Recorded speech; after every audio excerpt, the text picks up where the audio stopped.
ರೈತನ ಮನೆಗೆ ಭೇಟಿ ನೀಡಿ ಧೈರ್ಯ ಹೇಳಿದ ಬೆಂಗಳೂರು ಹಾಲು ಒಕ್ಕೂಟದ ನಿರ್ದೇಶಕ ಬಿಸಿ ಆನಂದ್ ಕುಮಾರ್. ಹಾಡನಹಳ್ಳಿಯಲ್ಲಿ ಅಗ್ನಿ ಅವಘಡದಲ್ಲಿ ಗಾಯಗೊಂಡಿದ್ದ ರೈತನ ಮನೆಗೆ ಭೇಟಿ ಸಾಂತ್ವನ.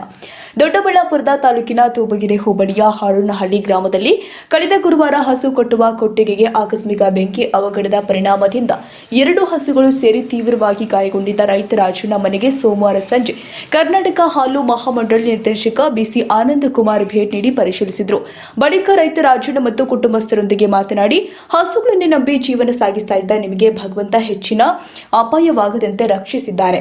ನೀವು ಮಾಡಿದ ಪುಣ್ಯದ ಕೆಲಸ ನಿಮ್ಮನ್ನ ಕಾಪಾಡಿದೆ. ಯಾವುದಕ್ಕೂ ಎದೆಗುಂದದೆ ಧೈರ್ಯವಾಗಿರಿ.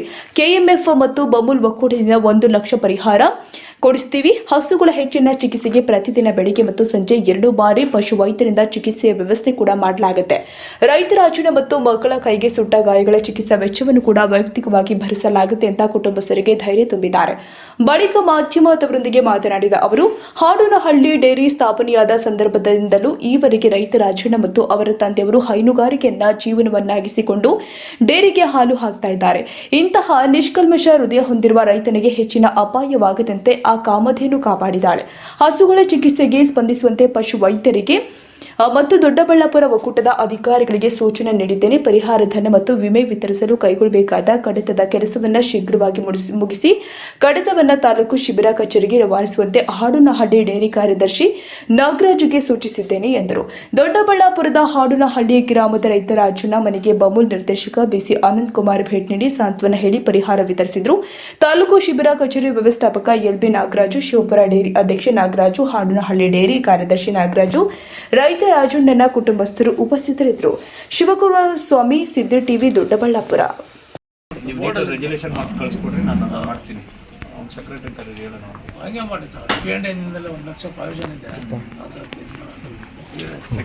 ಸರ್ ಅಲ್ಲೇ ಕೈಕೊಂಡಿದ್ದೆ ನಾನು. ಇವ್ರದ್ದೊಂದು ಶೆಡ್ ಸುಟ್ಟೋಗಿರೋ ಫೋಟೋ, ಅವ್ರ ಮಗು ಗಾಯ ಆಗಿರೋದು, ತಂದೆ ಗಾಯ ಆಗಿರೋದು, ಪ್ಲಸ್ ಹಸುಗಳು, ಇವೆಲ್ಲವೂ ಸಪ್ರೇಟ್ ಫೋಟೋ ತೆಗೆದುಬಿಟ್ಟು ಅಂದಾಜು ವೆಚ್ಚ, ಒಂದು ಶೆಡ್ಡಿಂದ ನಷ್ಟ ಆಗಿರೋದು, ಹಸುಗಳು 2 ಹಸುಗಳು ಇದಾಗಿರೋದು, ಇವ್ರಿಗಾಗಿರೋದು, ಇದರಲ್ಲಿ ಅಂದಾಜು ವೆಚ್ಚ ಒಂದು 2.5 ಲಕ್ಷ ಖರ್ಚಾಗಿರೋದ್ರಿಂದ ಇವರು ಕೃಷಿಕರಾಗಿರೋದ್ರಿಂದ ಹೈನುಗಾರಿಕೆಯನ್ನು ನಂಬಿ ಜೀವನ ಮಾಡ್ತಾ ಇರೋದು ಆಲ್ಮೋಸ್ಟ್ 1 ಲಕ್ಷದವರೆಗೂ ನಮ್ಮದೇನೋ ಸಣ್ಣದೊಂದು ನಾವೊಂದು ಸಣ್ಣ ಸಹಾಯ ಮಾಡಿದ್ದೀವಿ.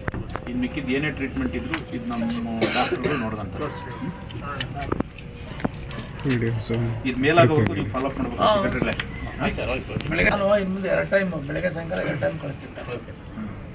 2 ಟೈಮ್ ಬರಲಿ. ನಮ್ಮವ್ರೇನಾದ್ರು ಸ್ಪಂದಿಸಿಲ್ಲ ಅಂದರೆ ಇಮಿಡಿಯೇಟ್ ನೀವು ನನಗೆ ಹೇಳ್ಬೇಕು. ಕೊಡ್ರಕ್ಕ ಮಾಡ್ಕೊಳ್ರಿ. ನಮ್ಮ ಒಕ್ಕೂಟಕ್ಕೊಂದು ಕಳಿಸ್ಕೊಟ್ರೆ ನಾನು 1 ಲಕ್ಷ ಕೊಡಿಸ್ಕೊಡ್ತೀನಿ. ನೀನು ಎಷ್ಟನೇ ಕ್ಲಾಸ್ ಓದ್ತಾ ಇದ್ದೀನಿ? ಡಿಗ್ರಿ. ಅವಳು ನೋಡಿ ಹೆಣ್ಮಗಳು ಮುಗಿಯವಳೆ ಅಂದರೆ ಕುಡಿತಾನೆ ಬೆಂಕಿಯಾಗಿ ಓಡ್ಬಂದು ನೀವು ಬರಲಿಲ್ಲ. ಹೆಣ್ಮಗಳು ಪ್ರಾಣನ ಲೆಕ್ಕಿಸದೆ ಅಲ್ಲ, ಅವಳಲ್ಲ 2 ಹಸುಗೋಸ್ಕರ. ಈಗ ನಾವು ಅವಳಿಗೆ ಏನು ಕೊಟ್ಟರು ಸಾಲದು, ಮಾನಸಿಕ ಒಂದು ಧೈರ್ಯ ಕೊಡ್ಬೋದೈತೆ ಅಂತ ಅವ್ರಿಗೆ ಏನು ಮೆಡಿಕಲ್ದು ಏನು ಟ್ರೀಟ್ಮೆಂಟ್ ಏನು ಖರ್ಚು ಬರ್ತದೆ ಅದರದ್ದೆಲ್ಲ ಪೂರ್ತಿ ಕೊಡಿಸೋ ಜವಾಬ್ದಾರಿ ನಂದು. ಇಲ್ಲಿಂದ ರೆಜುಲೇಷನ್ ಮಾಡಿ ಕಳಿಸ್ಕೊಡೋ ಜವಾಬ್ದಾರಿ ನಿಮಗೆ.